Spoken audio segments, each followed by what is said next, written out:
Mesdames, Messieurs, amis des journaux, bonjour et bienvenue à ce rendez-vous de l'actualité. Les députés de la 7e législature étaient en plénière ce jeudi 28 mars 2019 au palais des gouverneurs à Porto Novo. Au cœur des points inscrits à l'ordre du jour figure le débat sur la loi dérogatoire pour des élections législatives inclusives dans notre pays. 5 minutes présent sur les lieux informe l'opinion de l'ambiance électrique qui a eu lieu hier au Parlement. À en croire le confrère, les injures, menaces, provocations, intimidations et autres pratiques peu orthodoxes étaient les armes utilisées par les députés. Tout bord, lors des discussions, l'auteur de l'article explique que de l'opposition à la mouvance, les positions se sont radicalisées et c'est dans un ton assez menaçant que les uns étaient en position de guerre contre les autres. Quotidien Le Meilleur reste également à l'hémicycle et signale qu'à la recherche de consensus pour des élections législatives inclusives, il y a bruit au Parlement et la mouvance présidentielle. Aussi bien l'opposition s'accuse l'installation d'un tel climat à la recherche de solutions parlementaires pour des législatives inclusives de 2019 n'offre pas de porte de sortie. C'est dans cette optique que la nation, par la manchette du statu quo, très en colère contre cette situation de l'impasse électorale, Mémé Rosine Soglo se fâche et menace, selon l'Audace Info, que nous n'irons pas aux élections tant que tout le monde n'y va pas.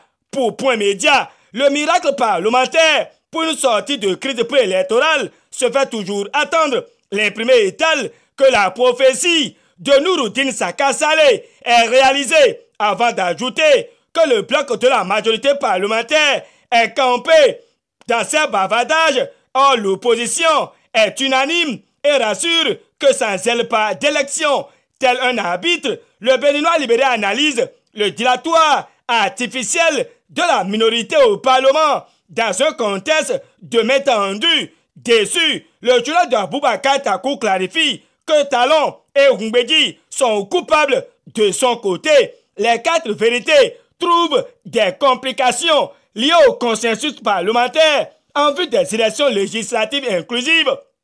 Le confrère fait savoir que le bloc de la majorité parlementaire et l'opposition se sont séparés hier dos à dos. Suspendu, la séance reprend ce vendredi 29 mars 2019, martèle les 4 vérités. Heureux, le nouvel observateur se demande si nous tendons vers le dégel de la crise, déjà que le confrère croit savoir que le peuple est toujours dans l'attente.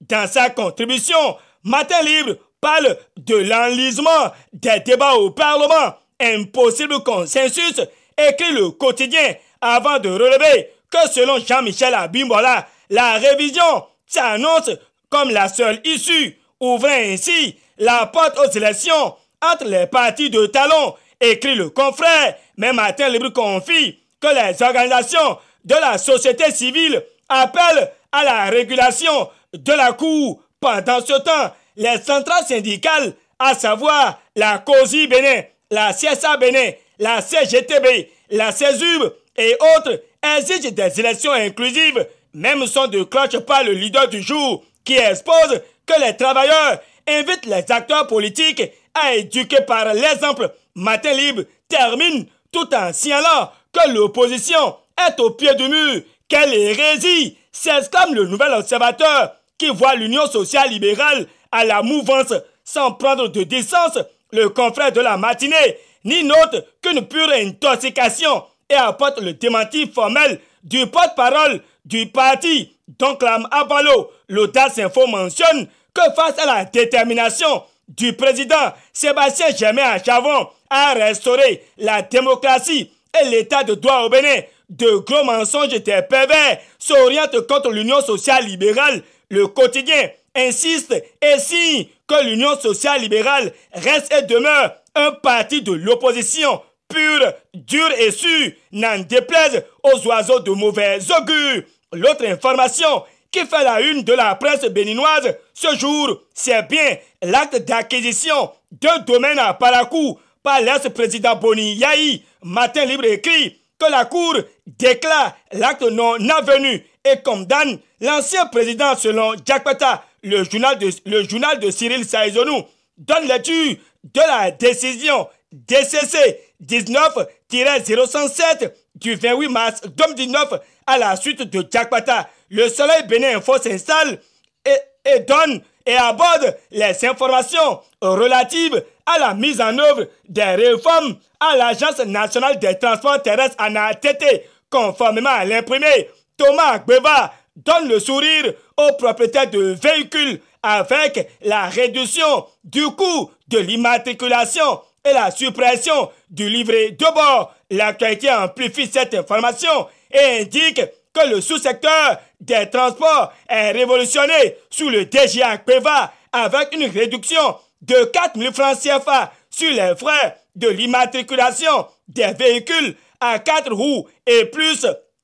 Fraternité, pour sa part, signale que le DG de l'ANATT expose les avantages de la suppression du livret de bord, alors que Nord Bénin nous éclaire sur les nouvelles lois de la FIFA. Diakpata nous ravit la vedette de quelques propos du président de la Fédération béninoise de football après la qualification des écureuils pour la CAN Égypte 2019. Cette victoire pour ramener la paix au Bénin a laissé entendre Mathurin Téjacus et rapporté par Diakpata. Fin de cette revue de presse, réalisation et présentation Guitembe Soou, GS Communication vous remercie d'avoir été des nôtres toute la semaine. D'ici à là, portez-vous bien et passez un bon début de week-end. À dimanche pour l'actualité phare de la semaine.